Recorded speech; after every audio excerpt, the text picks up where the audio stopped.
novidade no mercado brasileiro. Ontem estreou o Fiagro da Suno. Vou te fazer um rápido resumo sobre ele e eu também vou te dar um alerta sobre o cuidado que tu tem que ter para não cair numa possível armadilha desse novo investimento. Rapidamente aqui vamos ver o regulamento dele, que basicamente diz que ele pode investir em CRA, em cotas de fundo de investimento que investem em ativos relacionados aos fiagros, também pode investir em CRI, em imóveis rurais, que obviamente estão ligados ao agronegócio, também podem ter participações em sociedades que explorem atividades do agronegócio, podem investir em debêntures que estejam ligadas ao agronegócio, letras de crédito do agronegócio, LCA, e também outros ativos financeiros que venham a ser permitidos no regulamento. É basicamente tudo, ou praticamente tudo, que tem a ver com o agronegócio. E se a gente olhar aqui no SNAG 11, ele está mostrando que ele investe basicamente naqueles ativos que eu já falei para vocês. E olha que interessante, ele tem uma estratégia mista e parece que não existe hoje outro fiagro no mercado que tem essa estratégia de investir tanto em imóveis rurais como em títulos de dívida que estão ligadas ao agronegócio. Claro que a gente pode ver que a maior parte da carteira hoje está focada em títulos de dívida, que são CRAs,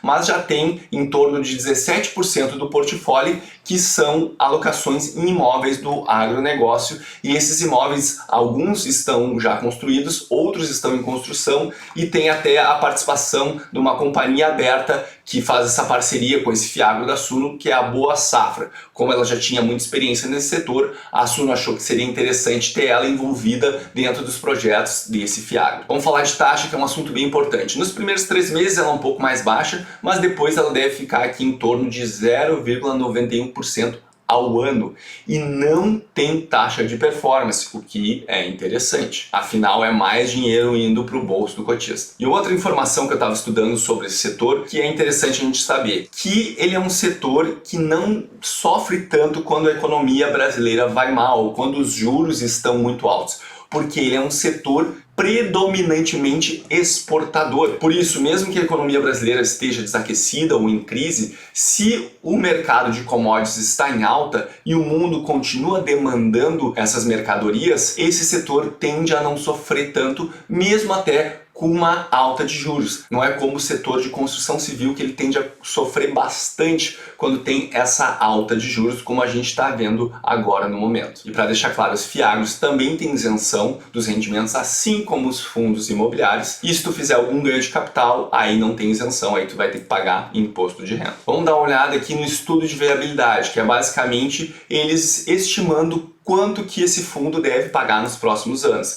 E aí eles deixam claro que essas premissas foram com base no relatório Focus de julho de 2022, que aí eles usaram os indexadores de CDI e de IPCA que estavam projetados nesse relatório para tentar estimar qual vai ser a receita do fundo nos próximos anos. E uma coisa interessante que eles estão chamando a atenção aqui, que o fundo está captando dinheiro agora, o IPO dele foi dia 8 de agosto, no caso ontem, só que os recursos que estão sendo captados, eles já vão estar 100% alocados, ou seja, todo o trabalho de buscar os empreendimentos, de buscar os projetos, de fazer essas parcerias já foi feito. É só o dinheiro entrar para o Fiagro que ele vai começar a fazer as suas operações, o que é bastante interessante para os cotistas desse fundo, porque muitas vezes, quando tem uma nova captação, dependendo da velocidade que esse dinheiro é investido, muitas vezes ele fica rendendo ali na renda fixa, que é bem abaixo do potencial de rendimento que o fundo, o imobiliário, ou o fundo agro aqui no caso,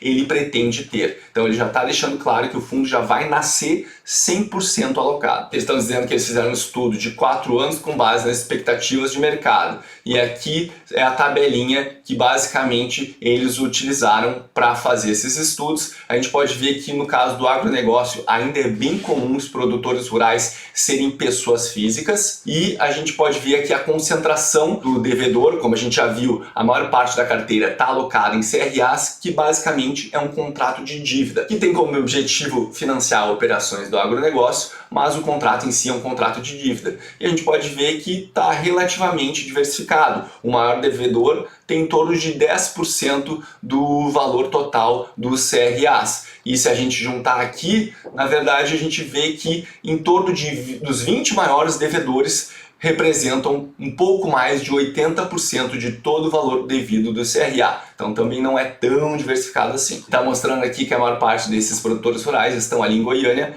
e em Minas Gerais. E aqui chegamos finalmente à tabela do estudo de viabilidade, que basicamente está mostrando que vai ter um rendimento, pelo menos estimado nesse primeiro ano, de quase 14,5% só de dividend yield. E aqui eles mostram mensal qual o dividend yield esperado pelas cotas nos próximos meses. A gente pode ver que eles esperam que até o final de 2022 ele continue pagando um patamar mais elevado, possivelmente porque o IPCA e o CDI ainda vão estar em patamares mais altos. E aí depois a projeção é que o IPCA e o CDI eles caem, como está mostrando aqui nessa tabela, e é por isso que eles preveem que o dividend yield do fundo deve sofrer uma queda a partir de 2023.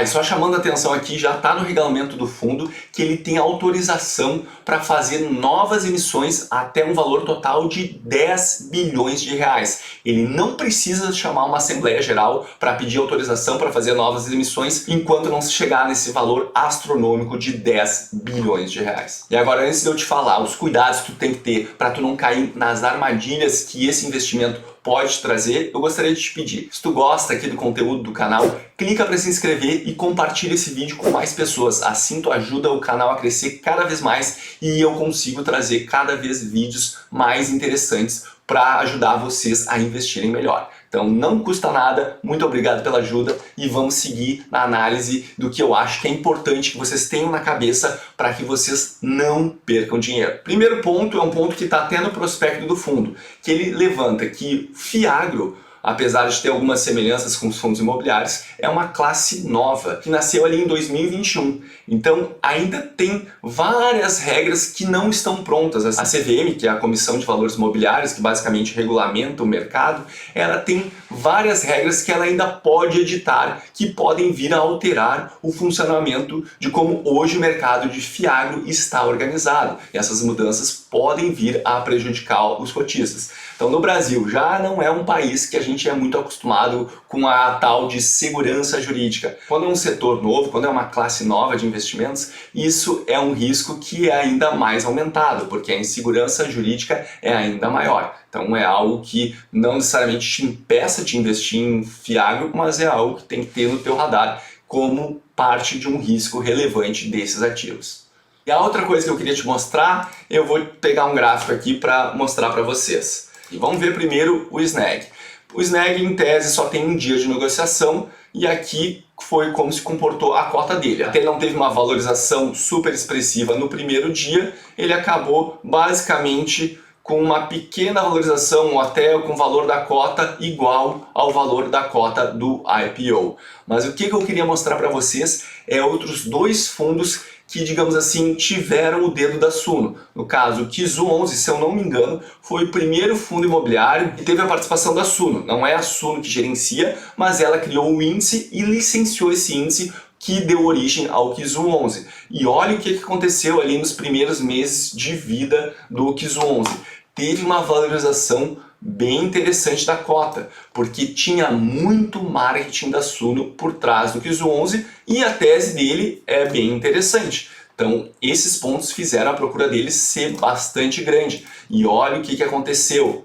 Ele teve uma valorização bastante expressiva ali nos meses seguintes, chegando a ter uma valorização de basicamente mais de 40% em menos de 5 meses. E aí, possivelmente isso aqui era um hype, era todo mundo falando, todo mundo não queria ficar fora dessa, e aí possivelmente os preços ficaram inflados. Claro que eu sempre falo aqui no canal e a minha premissa é que tu não vai conseguir fazer o tempo de mercado, tu não vai conseguir saber quando que um ativo vai subir, quando que ele vai cair, qual o momento certo que tu vai conseguir entrar. Não é isso que tu tem que ficar procurando, tu tem que ter uma estratégia para te ajudar a tomar as tuas decisões de investimento e não ficar querendo achar que tu vai achar o tempo de mercado, mas também tu não deve ficar cego em certos movimentos que acontecem de tempos em tempos, que é quando todo mundo está falando de um ativo e daqui a pouco o preço dele está começando a subir muito além dos fundamentos que a gente espera daquele ativo. E possivelmente isso foi o que aconteceu aqui,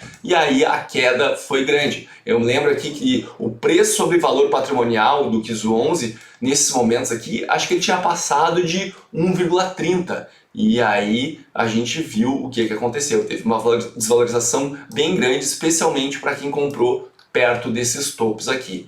E aí eu fui dar uma olhada em outro fundo da Suno, que esse sim é gerenciado de perto pela Suno Asset, e é o SNFF11, que, se eu não me engano, é basicamente a carteira de fundo imobiliário que a Suno recomenda para os seus assinantes. Aqui está em forma de fundos de fundo. E talvez isso possa ter acontecido também porque as pessoas tiveram aquela experiência de subida rápida e depois queda bem grande do QIS 11. Eu até fiz um vídeo sobre isso na época, eu vou deixar aqui, se eu não me engano, acho que é o vídeo mais visualizado do canal. Então, se tu tiver interesse em ver e comparar a história do que já aconteceu com o que pode vir a acontecer com o Snag 11, eu vou deixar o link aqui para tu clicar se tu tiver interesse. Eu só quis te fazer um alerta que, como agora é um setor novo, estão falando muito do setor de commodities esse ano, que está indo muito bem, é possível que daqui a pouco tenha uma demanda muito grande por esse ativo, o que faça com que os preços dele talvez comecem a subir de forma muito rápida em curto prazo.